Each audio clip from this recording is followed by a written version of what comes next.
I've heard people say I helped contribute to the near extinction of the buffalo, and that's not true.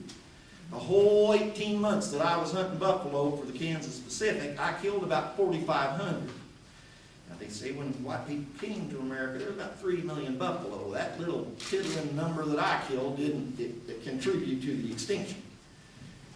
I'll tell you who did though were the hide hunters. They'd shoot buffalo, and they'd skin them and leave them to rot, just covering the prairie while they hauled off the hides. They weren't very good folks.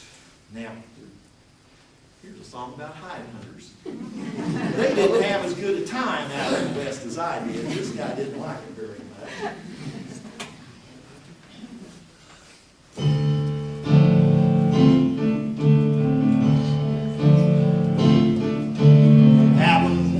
Jacksboro boys in 1873. Well, a man by the name of Crego came stepping up to me.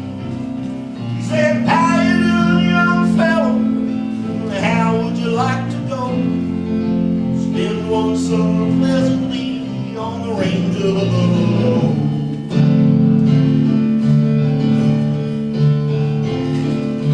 Me being out of employment, I did say, you know, going out on the buffalo range depends upon the pay. But if you'll pay good wages, transportation to and fro, sir, I think I'm going with you to the range of the buffalo.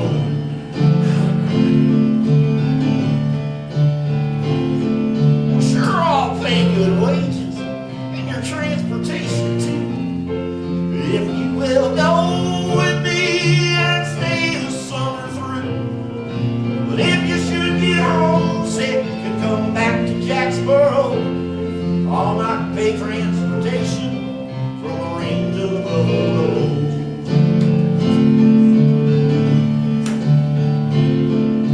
So our outfit was complete, 7 able-bodied men, Navy Colts and needle guns. Our travel soon began.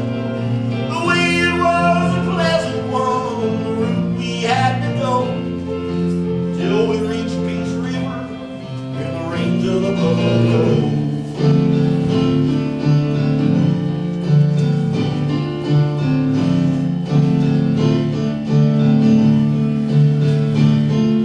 Now we crossed Peace River, and my troubles had begun. Hail our winter and cut my thumb. Skin of them dirt old stinkers sure put on a show. The Indians watching to pick us off from the range of the buffalo.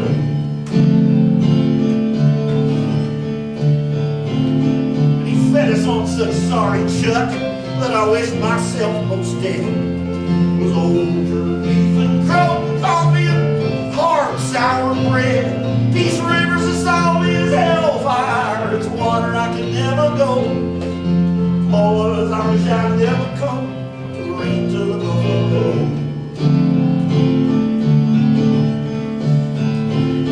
When the season being near over, old Crego, he did say, boys have been extravagant. We were in debt to him that day.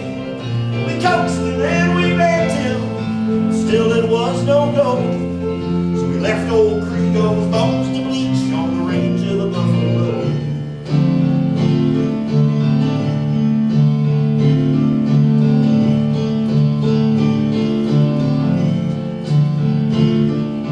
Now we cross Peace River, homeward we are bound. No more in this country shall ever we be found.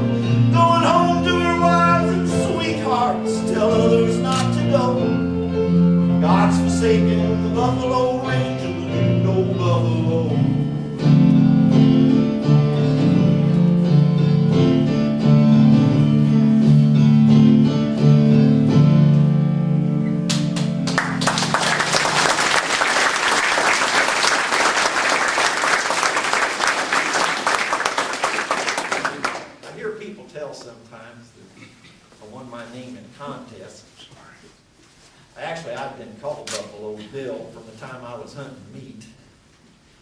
But when I became a scout at Fort Hays, there was another scout at Fort Wallace, and his name was Billy Comstock. His name was Medicine Bill. Now, he didn't want to be called Buffalo Bill. He was a good hunter, a good buffalo hunter, but he didn't want that name. He got his name Medicine Bill because before he became a scout, he was an Indian trader. Now, he was with the tribe of Arapaho one day when this young Arapaho girl got bitten on the finger by a rattlesnake. He grabbed her hand and bit her finger off and saved her life just like that. The old chief said, now on his name would be Medicine Bill. Now old Billy Comstock, everything he had was big medicine. He had field glasses that were big medicine. His horse was big medicine. His gun was big medicine. Now, we had a big contest. The idea of this contest was whoever could shoot the most buffalo in 8 hours would win a $500 prize. Now by then, I was a scout at Fort Hays. I wasn't making $500 a month anymore. So $500 looked pretty good to me. So we went out in the middle of the prairie. They brought a train out. They had a big wagon with straw and ice, and they had champagne and beer loaded down. A bunch of people came out. We found some nice big herd buffalo. Billy Comstock went in from one side, and I went in from the other. Now here was the thing. Billy Comstock, Medicine Bill's rifle was big medicine. It was a Henry rifle. 16 rounds, that thing. Confederates always say he loaded on Sunday and shoot it all week. But he shot these little 44 caliber rim fires, we call them flatheads, and it didn't have that much power. Billy liked to ride in and he'd shoot the last buffalo in the herd, and it would fall down, the others wouldn't notice it, and they'd just keep on riding. So he'd ride after him, he'd shoot the last one, and sometimes he'd have to shoot twice to make that buffalo drop, and they just kept on going. When he got done, he had some dead buffalo, but they were strung for miles in a straight line across the prairie. I just had my single-shot rifle, my Springfield, 1866 Springfield Allen conversion 50 caliber breech loader. We called it a needle gun. It had a big, long firing pin like that. We called it a needle gun. I named mine Lucretia Borgia. When I was with Lulu back in St. Louis, we went to a play about Lucretia Borgia. At the end of that play, that woman had killed everybody in that whole play. So I named my rifle after Lucretia Borgia. And I'll tell you, when that 50 caliber spoke, them buffalo listened. But I like to ride up to the front of the herd. And I'd shoot first. He'd fall down, the next one would take a turn. I'd end up with these buffalo in a big circle. So when I got done, they were all right there, easy to pick up, all in one place. Now the last one, I kind of herded them towards the wagon where all the people were standing and scared them a little bit, but I killed that last one there.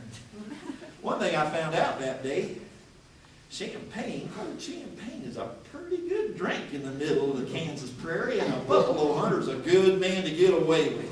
At the end of the day, Billy Comstock killed 46. I killed 69. I won $500. Poor old Billy. Billy had a pair of nickel-plated, pearl-handled Navy Colts. Real nice pistols. He was proud of them. Took them there. About 3 months after our contest, he was shot in the back. Somebody wanted those pearl-handled pistols. There's not very many scouts left anymore. It's kind of sad.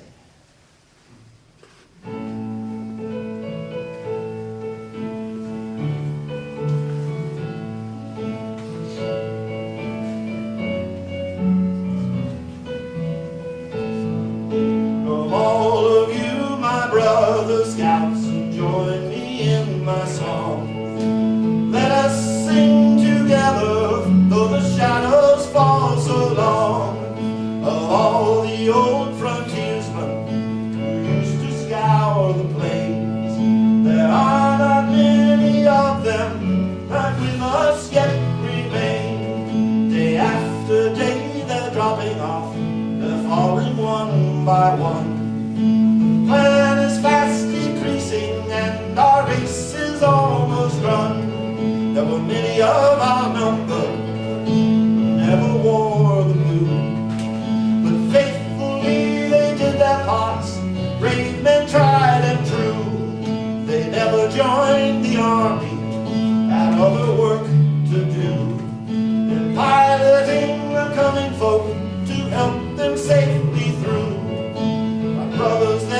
falling, the race is almost run. The days of elk and buffalo and beaver tracks are gone. Oh, the days of elk and buffalo, it fills my heart with pain. To know these days are past and gone to never come again. We fought the redskin rascal over valley, hills, and plain. We fought him on the mountaintop, we fought him down again. These fighting days are over, the Indian yell resounds. No more along the border, peace makes for some. It wasn't really like that. I never felt like a white man fighting red. And